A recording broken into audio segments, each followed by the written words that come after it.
Class 9 in continuation with chapter improvement in food resources. Today we are going to discuss about crop protection improvement or management. ठीक है, field crops are infested by large number of weeds, insect pests, disease and storage of grains.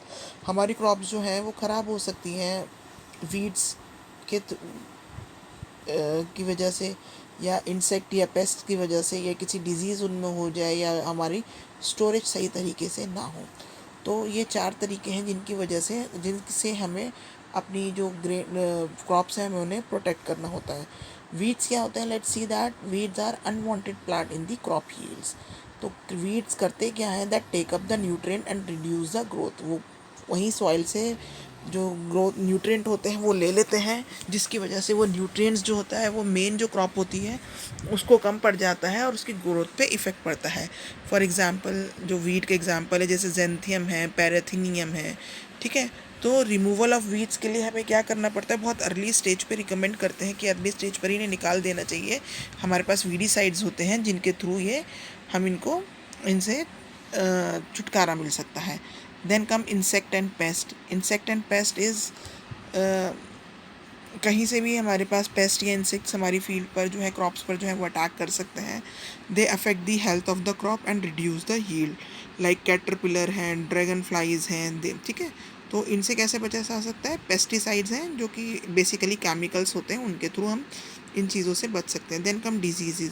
Disease जो है वो pathogen की वजह से cause होती हैं। Diseases alter the physiology of the crops and reduce the yield. Like bacteria हो गए, वायरसेस हो गए, they can attack the crop. So इनका भी जो पैथोजन होता है that is killed by the chemicals only. ठीक है। Now comes storage of grains. Different factors are responsible for storage of grains.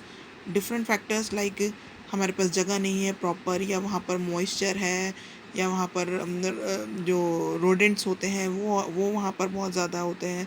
ठीक है। तो डिफरेंट फैक्टर्स आर रिस्पॉन्सिबल जहाँ पर स्टोरेज हम करते हैं।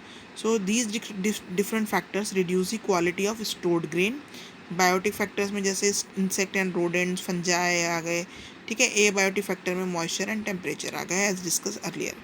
अब इसमें क्या करना होता है? Systematic management of warehouse बहुत ज़्यादा ज़रूरी होता है। ठीक। सो ये था हमारे पास क्रॉप्स के बारे में। Now will discuss about animal husbandry. Animal husbandry is nothing but the scientific management है जो एनिमल लाइफ स्टॉक का हम करते हैं। That include feeding, breeding and disease control of the livestocks. ठीक है। आपकी एनिमल बेस्ड फार्मिंग जो है include cattle farming, poultry farming, fish farming, beekeeping, ये सब एनिमल हस्बेंड्री में आती हैं। अब इसका पर्पस देख लेते हैं, कैटल फार्मिंग का, या पोल्ट्री फार्मिंग का, या फिश फार्मिंग का, या बी कीपिंग का। ठीक है। तो हम एक एक करके डिस्कस करते हैं। First will discuss cattle farming. Cattle farming क्या होता है कि जो मिल्क एनिमल्स हैं, जो मिल्क गिविंग एनिमल्स हैं, ये ड्रॉट लेबर्स, ठीक है, इन एग्रीकल्चर। ठीक है।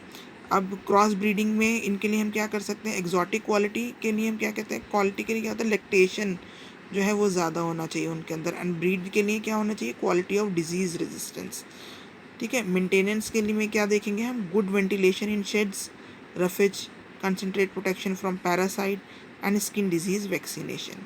एग्जॉटिक और फॉरेन ब्रीड में जैसे हमारे पास काउज आ जाती हैं, Jersey, brown Swiss, and local breed में आ जाती है रेड सिंधी या सहीवाल काउज। ठीक है।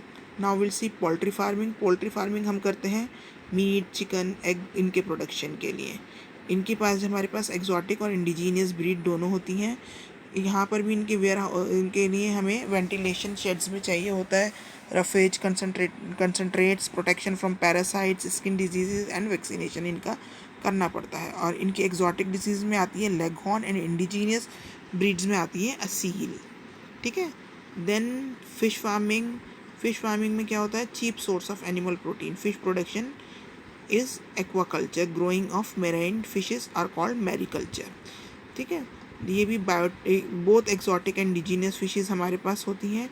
फिश फार्मिंग में क्या होता है कि large school of fish, use of satellite and echo sounds ये हमें चाहिए होता है। In composite fish culture, seed is wild mix with other species, hormonal stimulation to the bring desired quality in fish production.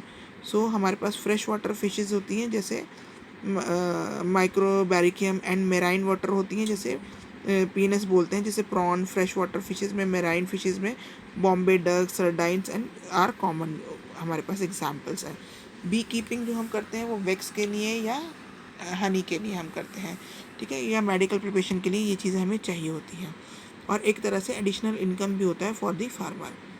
तो यहाँ पर भी exotic में हाई हनी कलेक्शन कैपेसिटी और हमें स्टिंगलेस चाहिए होती हैं एंड इंडिजीनियस भी यूज़ होती हैं। सो यहाँ पर हमें क्या चाहिए होता है, वैल्यू और क्वालिटी डिपेंड अपॉन दी पास्टरेज और दी फ्लावर अवेलेबल नियर बाय, ठीक है। और इसमें हमारे पास क्या आ जाता है, जो एग्जाम्पल है वो हमारे पास आ जाता है एपिस सेरेंडिका डॉर्सेटा ए फ्लोरे, ये इसका साइंटिफिक नेम है जो हनी बी का, ठीक है। तो with this we end with our chapter. Thank you very much.